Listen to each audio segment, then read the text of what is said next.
Baghdad کے ایک راستے سے غوث پاک گزر رہے تھے، چلتے چلے گئے، ایک وسیع عریض میدان، اس میں ہزاروں لوگوں کا ٹھاٹھے مارتا ہوا مجمع۔ غوث پاک مجمع کے قریب گئے اور کہا کہ اتنے سارے لوگ یہاں پر کس لیے جمع ہوئے ہیں؟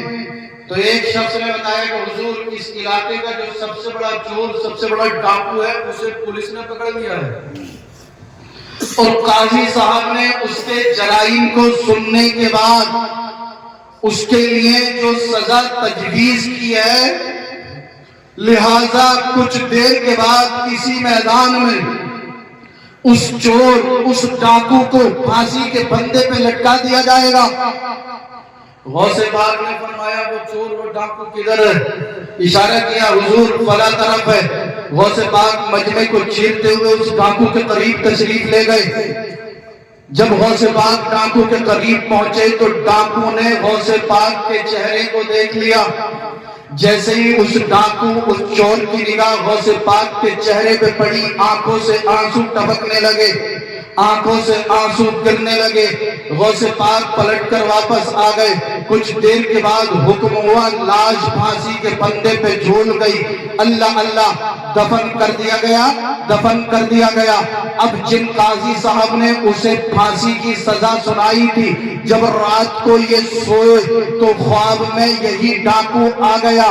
قاضی صاحب نے، مفتی صاحب نے کہا اے بھائی یہ بتا، مرنے کے بعد رب تعالیٰ نے تیرے ساتھ قبر میں کیا معاملہ فرمایا؟ یہ ڈاکو بولتا ہے قاضی صاحب اللہ کا فضل و کرم ہے، اللہ نے میری قبر کو جنت کی کیاری بنا دیا۔ اللہ کا کرم ہے، فضل احسان ہے، اللہ نے میری قبر کو جنت کی کیاری بنا دیا۔ جب قاضی صاحب نے اتنا سنا، خواب میں ہی مچل گئے اور کہنے لگے تیرے جرائم کو سننے کے بعد میں نے جو فتویٰ تیار کیا تھا، کیا اس میں مجھ سے کوئی لغزش ہو گئی، کوئی خطا ہو گئی؟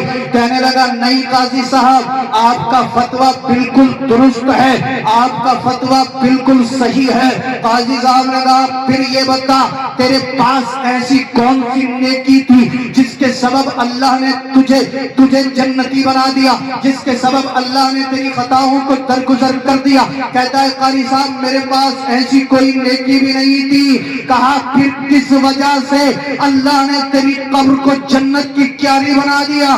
کہنے لگا قاضی صاحب سنیے، قریب تھا کہ مجھے پھانسی کے تختے پہ کھڑا کر کر پھانسی کا پھندا میرے گلے میں لٹکا دیا جاتا، اس سے پہلے مجمع کو چیر کر اللہ کے مقدس ولی عبد القادر جیلانی تشریف لائے تھے۔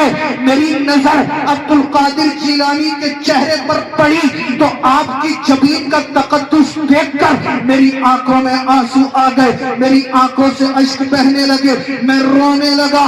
اللہ اللہ، رب کی رحمت نے پکارا اے عذاب کے فرشتوں دور ہو جاؤ، اے میری رحمت کے فرشتوں اسے اپنے آغوش میں لے لو، کیونکہ میری رحمت کو یہ گوارا نہیں ہے جو ایمان کی حالت میں میرے بندے عبد القادر کا چہرہ دیکھ لے، میں اسے جہنم کا عذاب نہیں دے سکتا۔ اے قاضی صاحب سنیے، عبد القادر جیلانی کا چہرہ دیکھنے کی برکت سے اللہ نے میرے گناہوں کو معاف فرمایا۔ غور کریں، توجہ کریں، عبد القادر جیلانی کی شان کا عالم یہ، اگر کوئی ایمان کی حالت میں عبد القادر جیلانی کا چہرہ دیکھ لے تو وہ جنتی ہو جاتا ہے۔ اب میں نے عالم تصور میں پیغمبر اعظم کے دامن اقدس کو تھاما، عرض کیا اے اللہ کے محبوب، آپ کے غلاموں کے غلام عبد القادر جیلانی کی شان کا عالم یہ ہے، اگر کوئی ایمان کی حالت میں عبد القادر کا چہرہ دیکھ لے تو جنتی ہو جاتا ہے۔ سرکار جب آپ کے بیٹے عبد القادر جیلانی کی شان یہ ہے، اگر ایمان کی حالت میں کوئی چہرہ دیکھ لے تو جنتی، پھر اے میرے آقا آپ کی شان کیا ہے، آپ کا مقام کیا ہے، آپ کا مرتبہ کیا ہے؟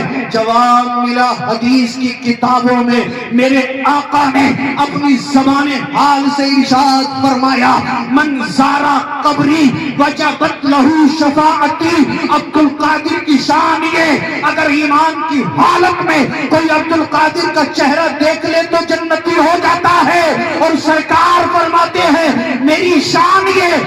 ایمان کی حالت میں کوئی میری قبر انور کی زیارت کر لے تو وہ جنتی ہو جاتا ہے۔ سبحان اللہ۔